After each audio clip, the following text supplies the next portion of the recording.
CBSE board परिणाम जारी होते ही डिजी लॉकर में आएगी अंक सूची।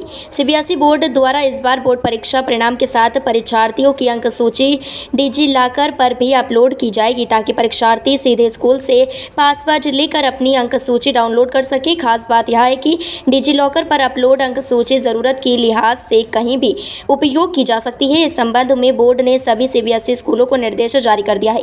बता दें कि गत वर्ष डिजी लॉकर प्रायोगिक तौर पर शुरुआत है, इस बार से सभी सीबीएसई स्कूलों में लागू कर दिया गया है। मतदान दलों का फूलमाला से स्वागत, वेलकम ड्रिंक्स से होगा मतदाताओं का स्वागत। लोकसभा चुनाव के तीसरे चरण में मतदान की तैयारी पूरी हो गई है। आज 7 मई को सुबह 7 बजे से वोटिंग शुरू होगी।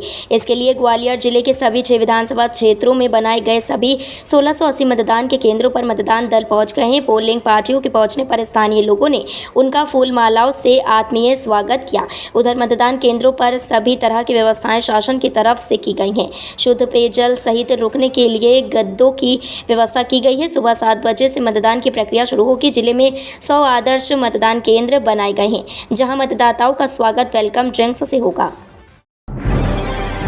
अब आप आवश्यकता होने पर व्हाट्सएप से भी बुला सकेंगे 108 एम्बुलेंस। अभी तक स्वास्थ्य संबंधी आकस्मिक स्थिति में मरीज को अस्पताल पहुंचने के लिए 108 फ़ोन नंबर डायल करने पर एम्बुलेंस आती थी, लेकिन अब आप आवश्यकता होने पर व्हाट्सएप से भी 108 एम्बुलेंस को बुला सकेंगे।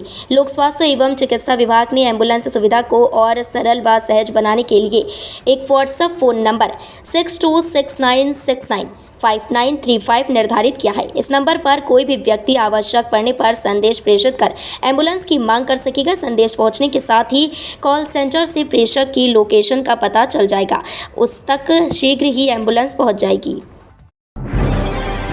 इंदौर में 1500 से अधिक मतदाता वाले 191 सहायक मतदान केंद्र बने। 13 मई को वोटिंग।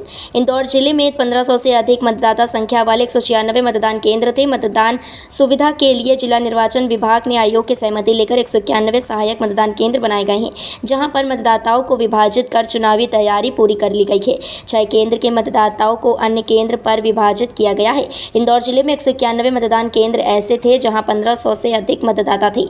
उन चिन्हांकित केंद्रों पर व्यवस्थाएं शुरू हो चुकी हैं। विधानसभावार मशीनों के वितरण के साथ रैंडमाइजेशन की प्रक्रिया भी हो चुकी है। मतदान वाले जिलों में 40 पार रहेगा तापमान। कुछ जिलों में बूंदाबांदी भी संभव। मध्य प्रदेश तप रहा है और लोग गर्मी से परेशान हैं। कई जिलों में पारा 42 के पार जा रहा है। यहां पर पारा 43.2 पर पहुंच गया। प्रदेश में आज लोकसभा चुनाव के लिए तीसरे चरण का मतदान होना है। प्रदेश के 9 जिलों में भी मतदान है। इन सभी जिलों में तापमान 40 के पार रहने की संभावना है। मुरैना, भिंड, राजगढ़, विदिशा, गुना, ग्वालियर, सागर, भोपाल और बैतूल में कल मतदान होना है। मौसम विभाग के अनुसार सोमवार को गुना में 41.8, ग्वालियर में 42, सागर में 41.6, भोपाल में 40.7 और बैतूल में 39.7 तापमान रहा। नीट पीजी को लेकर बड़ी अपडेट, बदल गया परीक्षा का pattern. National board of examination for medical science ने नीट पीजी को लेकर बड़ी घोषणा की है। परीक्षा के पैटर्न में अब बदलाव किया है, जो छात्रों की चिंता बढ़ा सकता है। इस संबंध में NBEMS ने नोटिस भी जारी कर दिया है। नए नियमों के तहत नीट पीजी परीक्षा को अलग अलग समय सेक्शन में बांट दिया गया है। परीक्षा पेपर के सभी भागों के लिए एक समय सीमा तय होगी। प्रश्न पत्र 5 भागों में बटा होगा। प्रत्येक के लिए कैंडिडेट को 40-42 मिनट का समय दिया जाएगा। इतना ही नहीं, छात्रों को समय खत्म होने के बाद आंसर में सुधार या बदलाव की अनुमति नहीं होगी। एमपी में बोले राहुल गांधी, जल जंगल और जमीन पर पहला हक आदिवासियों का। कांग्रेस के पूर्व राष्ट्रीय अध्यक्ष राहुल गांधी ने सोमवार को रतलाम संसदीय क्षेत्र के आलीराजपुर जिले के जोबट और खरगोन संसदीय क्षेत्र के सेगांव में जनसभा को संबोधित किया। राहुल ने प्रधानमंत्री नरेंद्र मोदी पर तीखा हमला बोला और कांग्रेस के घोषणा पत्र में किए गए वादों को लागू करने की बात दोहराई। उन्होंने भाजपा पर यह आरोप भी दोहराया कि वह संविधान में बदलाव कर गरीबों और दलितों को उनके अधिकार से वंचित करने वाली है। राहुल ने कहा कि यह चुनाव संविधान को बचाने के लिए हो रहा है। ईडब्ल्यूएस को महज सामान्य वर्ग के लिए निर्धारित पदों में से 10% आरक्षण ही होगा मान्य। मध्य प्रदेश हाईकोर्ट ने ईडब्ल्यूएस यानी आर्थिक रूप से कमजोर वर्ग के संबंध में महत्वपूर्ण आदेश पारित किया।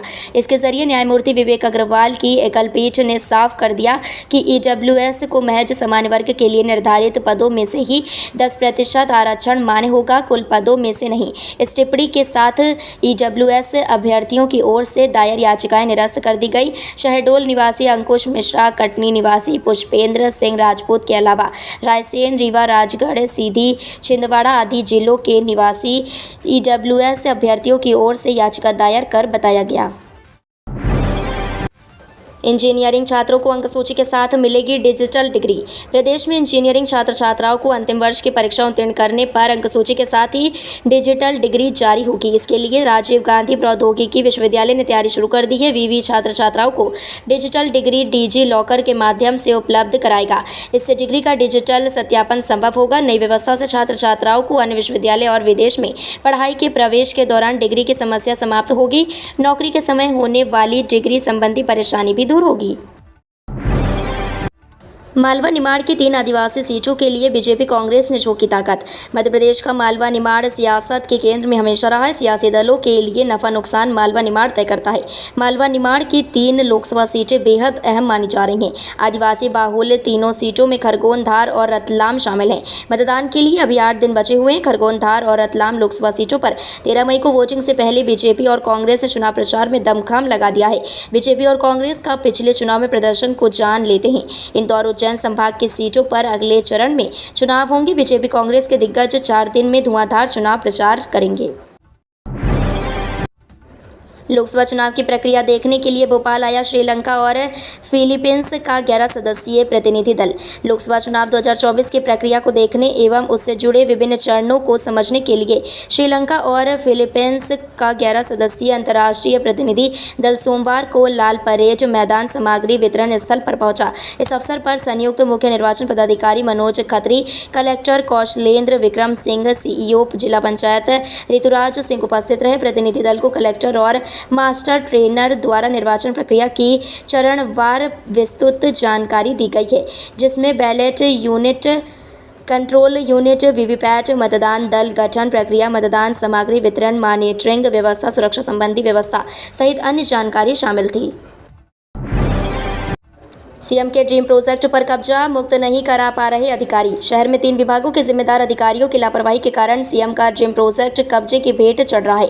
बिरला नगर में निर्माणाधीन सीएम राइस पटेल स्कूल के लिए चिन्हित की गई जमीन पर लोगों ने कब्जा कर अवैध निर्माण तक कर लिए हैं। स्कूल के निर्माण की जिम्मेदारी उठाने वाले Madhya Pradesh police housing corporation के जिम्मेदारों ने स्कूल शिक्षा विभाग और नगर निगम को इसकी सूचना देकर पल्ला झाड़ लिया है। जमीन अतिक्रमण मुक्त न होने पर उस समय निर्माण भी बीच में रोक दिया गया।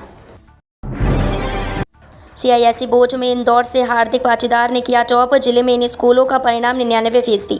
Council for the Indian school certificate examination ने सोमवार को 10वीं और 12वीं का रिजल्ट घोषित किया। इंदौर जिले के 6 स्कूलों से विद्यार्थियों ने परीक्षा दी थी। दोनों कक्षाओं में की परीक्षा में करीब 800 परीक्षार्थी शामिल हुए थे। जिले में इन स्कूलों का परिणाम 99% रहा है।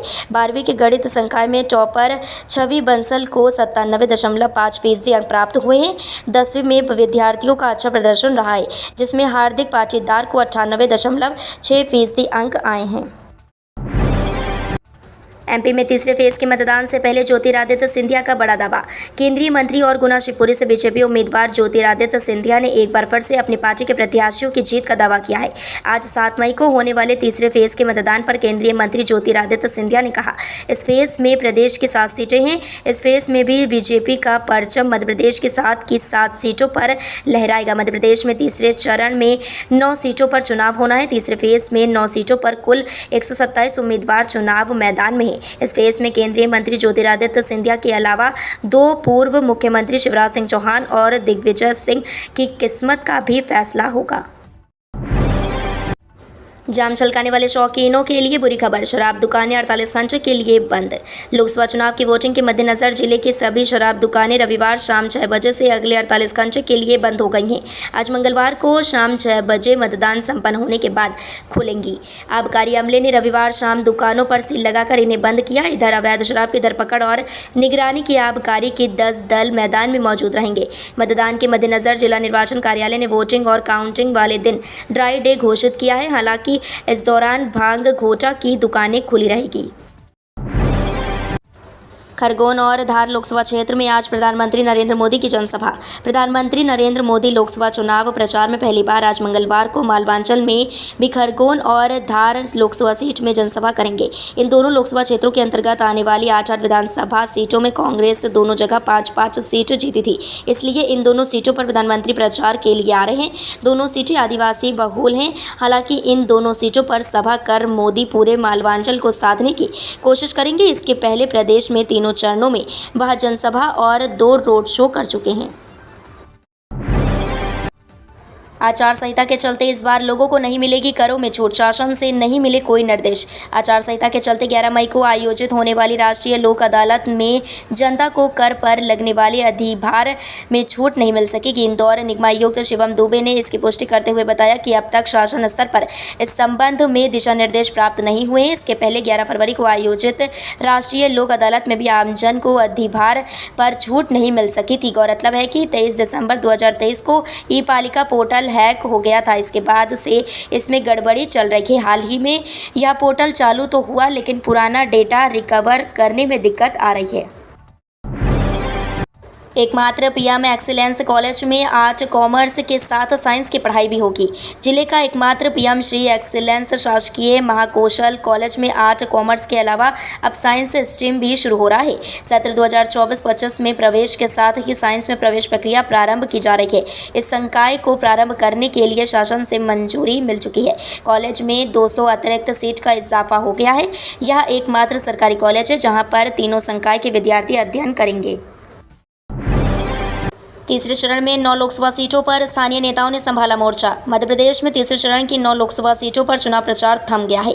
यहां दोनों ही दलों के दिग्गज नेताओं ने पूरी ताकत झोंक दी। प्रचार थमने के बाद अब इन संसदीय क्षेत्रों पर स्थानीय नेताओं ने मोर्चा संभाल लिया है। बूथ प्रभारी, पन्ना प्रमुख और शक्ति केंद्र के कार्यकर्ताओं के जिम्मे चुनाव की बागडोर हैं। वहीं बड़े नेता पार्टी के प्रदेश कार्यालय से चुनाव की मॉनिटरिंग कर रहे हैं। प्रदेश कार्यालय में इंटरनेट मीडिया टीम के साथ चुनावी मॉनिटरिंग के लिए अलग से वरिष्ठ नेताओं की टीम तैनात की गई है। वहीं शिकायत शाखा को अलग से सक्रिय किया गया है। ऑनलाइन काउंसलिंग में परेशानी, पंजीयन और दस्तावेज अपलोड करने में दिक्कतें। स्नातक स्नातकोत्तर पाठ्यक्रम में प्रवेश को लेकर ऑनलाइन काउंसलिंग शुरू हो चुकी है। विद्यार्थियों को पंजीयन से लेकर दस्तावेज अपलोड करने में अधिक समय लग रहा है। उच्च शिक्षा विभाग ने पहली बार पंजीयन से पहले academy, bank of credit ID, समग्र आईडी, ईमेल, मूल निवासी, विधानसभा सहित कई जानकारी मांगी है। इसके बाद विद्यार्थियों को दस्तावेज अपलोड करना होता है। ये सारी प्रक्रिया 15 से 20 मिनट में पूरी करना होती है।